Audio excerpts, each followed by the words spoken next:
Ritchie's Fabulae Faciles, Episode 8.3. In the previous episode, we translated from the beginning through mersit. For this one, we'll take the sentence Perseus through expectabat. But first, a review. But Perseus, when he saw these things, he drew his own sword, and after he put on the winged sandals, he was raised into the air. Then from above he suddenly made an attack upon the creature, and with his own sword he seriously wounded its neck. The monster, when it perceived the wound, let out a terrible roar, and without delay plunged its entire body into the water. Perseus dum circum litis volat, ereditum eius expectabat. Perseus is our subject. He's masculine, singular, and nominative. It's a second declension noun, and it is the subject of volat.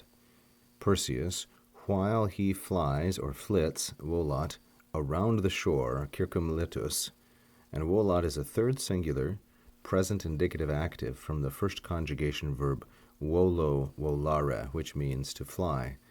Now in the picture here, he's seated on Pegasus, but we know from the actual story that he was flying using the talaria, the winged sandals loaned to him by the gods. While Perseus flits around the shore, circum litus, and litus here, the third declension noun, is neuter, singular, and accusative. It's accusative because this preposition circum takes the accusative. Dum introduces a parenthetical with this indicative volat. And so we have the main verb then, expectabat, the main verb of this sentence. The dum clause is subordinated. While Perseus flits around the shore, ereditum eius expectabat, he was waiting for the return of the creature, the ereditum eius. The antecedent of eius is the monstrum from the previous sentence, and so eius is neuter, singular, and genitive. Whose return is it? It's the ereditum of the creature, the beast. Ereditum is a fourth declension noun. Reditus, reditus, like so, and it's masculine. Here it is masculine, singular, and accusative because, like I said, it's the object of expectabat.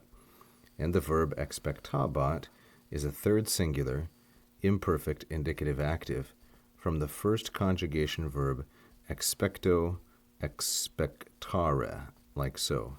It means to wait for.